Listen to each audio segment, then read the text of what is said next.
Kareem is way better at our job than we would ever be at his. So much going on. We're going to lead with the fact that CNN Plus is no longer. CNN Plus, we hardly knew ye. 1/6 of a Quibi, somebody said. Oh, that's really funny. So yeah, like they're ending after only a month after launching this streaming service with like much ballyhoo and pomp and splendor and like trumpeting all the people that they had poached from other places. Like Rex Chapman was going to have a show, Chris Wallace, and they poached all these staffers from other news places. But then, CNN got caught in the merger between like Warner Media and Discover. And yeah, clearly. And I mean, it seems to be, if nothing else, you would just shove it all into HBO Max, like Disney's whole thing now is like Disney and Hulu and ESPN Plus, and it's all us, and subscribe to this whole thing. And so like everybody's about their tentacles. So you would think that the Warner tentacles of HBO Max would somehow include CNN Plus, but I guess not. I think CNN Plus was always intended to be like its own little tentacle unto itself. Like that was the point, is that it was not bundled with anything else. And they also vastly misjudged the hunger for CNN Plus. I mean, the consulting firm that they worked with said they were going to have like 15 to 20 million subscribers. Anyway, the people who are now in charge of Warner Media Discovery didn't want to bring it under their umbrella. And it's not like CNN isn't already 24 hours a day for free. So I don't know what the plus is. That's the thing. I have no interest at all in ever watching it. And now it's too late. Yeah. It's your fault. I do blame myself. But something that is on HBO, which you can watch if you want, is Winning Time, this series about the Lakers. We talked about it a few weeks ago when it premiered, because I have seen the first few episodes. But Jerry West, Lakers legend Jerry West, 83 years old, still among us, he's being played by Jason Clarke in the series, is demanding a retraction from Warner, from HBO, from Adam McKay, who directed the pilot and is a producer of the show. Because I mean, yes, everyone's depicted as larger than life in this series. And of course, creative liberties get taken when you tell the story of somebody who is a real life person and all that. But they depict him in a way that deviates so vastly from who he actually has been known to be. Like as far as being volatile, depressive, he's been honest about having suffered from depression in his life, but the way they depict him is like incredibly angry and volatile and like throwing a trophy through his office window, which he could never have done because there were no windows in the offices at the Forum.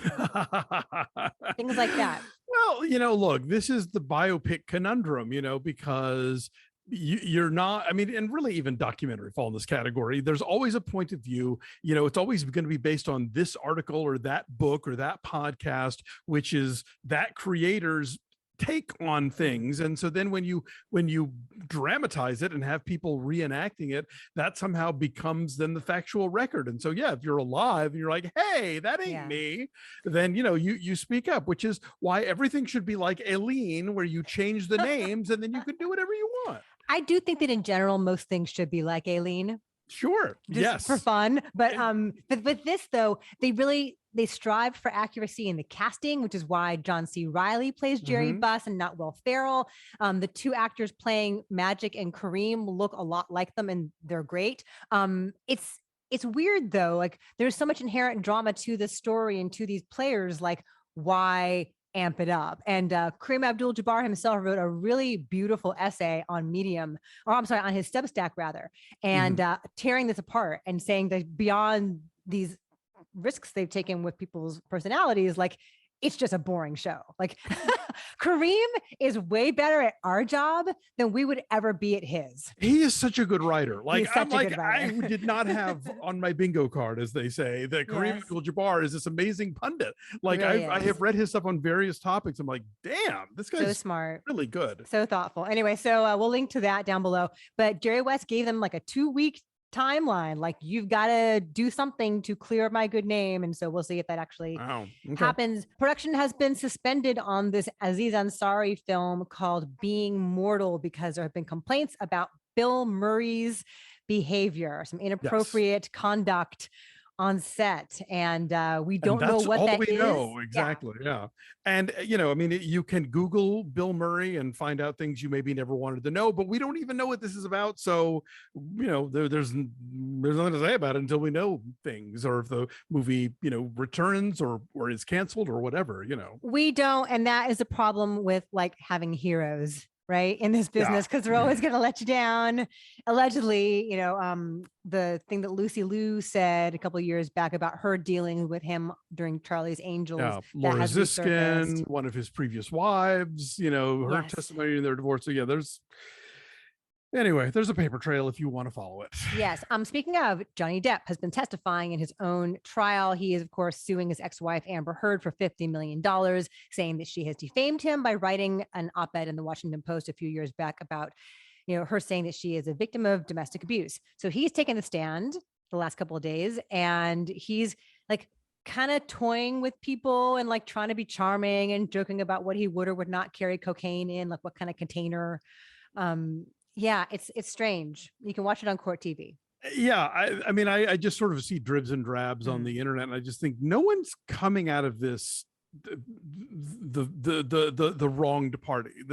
This seems like two very volatile people who both are guilty of things, and so I don't know where we're going to wind up with this. He's got a severed finger, and there are varying stories as to how he got the severed finger, and there are really horrifying text messages that he wrote. And then she is Ask Elizabeth Holmes. No good can come out of reading the old texts. All right, it's romantic going down memory lane. And then Amber Heard is suing him back for $100 million for defamation. Yeah. Anyway, so there's all that. The Masked Singer is a pile of hot garbage, but they are in the news this week because Rudy Giuliani was the Masked Singer, and he came popping out of a Jack in the Box singing Bad to the Bone, which caused Judge Ken Jeong to storm off the set and inspire Jenny McCarthy to shimmy in glee. And it's all so ugly. Like this is like the dystopian wasteland. Well, if this were in like a YA novel, it would seem too on the nose and too over the top, but it's actually happening in our lives. Yeah, and this is the same kind of bullshit that Dancing with the Stars has been doing for years. Oh, look at Sean Spicer, isn't that cute? It's like, no, can we please not image rehabilitate actual criminals, or at least people who seem to have a lot to answer for regarding criminal activity, whether or not they've been indicted for anything yet. So yeah, I find the whole thing repellent. It's bad enough that the show like trots out, Sarah Palin and Caitlyn Jenner and all these sort of like, fascist pinups, but Giuliani just seems like a whole other thing. Indeed. In that he continues to actively try to undermine our democracy. So yeah, that's a problem. But I saw somebody tweeted, and this is a really astute observation, that the Masked Singer gets to have his cake and eat it too, because they can put Rudy on there for all of the fans who maybe are Trump people who believe in that what their purpose is, but they can also cut away to Ken Jeong storming off in protest, so they can they can both sides it and say, look, we're not taking sides, and either way, you and I on this show are talking about it right now. Ezra Miller was arrested in Hawaii again. Oh my God. Oh my God. Hawaii. Go home, leave Hawaii. Bad things are happening there. Clearly, like you should drinks served in pineapples are not your friend. I don't know what's happening there, but this gentleman, this non-binary performer needs help, and I hope they get it. Apparently they were asked to leave a party at like 1:30 in the morning and didn't want to, and threw a chair at a young woman at the party and like put a cut in her forehead. So there's that. Let's have some happy news. Please. TCM Festival is happening. Woo! Turner Classic Movies Festival is going on right now here in Hollywood. Also, Ebertfest has begun in beautiful Champaign-Urbana, Illinois, which they refer to as Shambana. Are you aware of that? I was not aware of that. They call it either the the CU for Champaign-Urbana or Shambana. I don't know that they needed a portmanteau. I think Champaign-Urbana is fine, but whatever. That's a good drag name.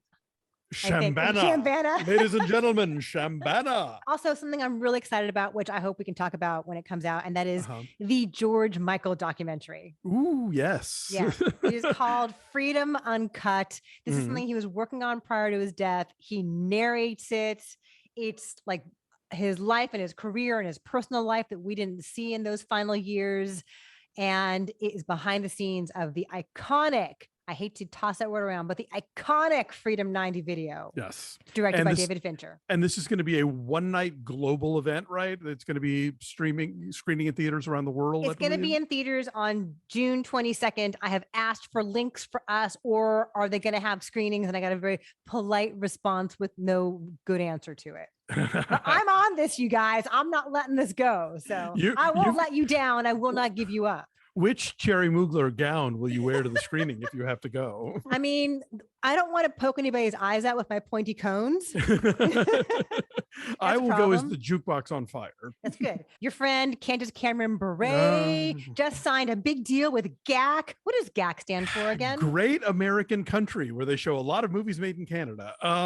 Yeah, this was, for a lot of people were like, oh, we knew this was going to happen because GAC is, they hired Bill Abbott after he was unceremoniously dumped from the Hallmark Channel. And he has basically been sort of trying to make GAC into Hallmark 2.0, particularly in terms of like, remember those Hallmark movies you love where they were super white and super heteronormative? I'm going to be doing that while Hallmark actually makes tiny tiptoes into the 21st century and their older fan base loses their shit about it. So yeah, I thought that the only reason I thought that Candace wouldn't make the leap is because she does a lot of shilling for this company called Dayspring. She has like Bibles and all kinds of like household gewgaws that are sold in Hallmark stores. And I thought maybe that relationship would preclude her, but no, she's going over to GAC. Fine. GAC is where like movies go to die. One more piece of awesome news. There's a Grease 2 40th anniversary Blu-ray. It's a steel book. What is a steel book? Like it's a book made of steel? Those, where the case instead of plastic, it's metal. I'm sure you've got one somewhere in your collection. They're fancy. They're nice. Anyway, maybe there's an opportunity for us to at some point talk about Grease 2. For the 40th anniversary, maybe.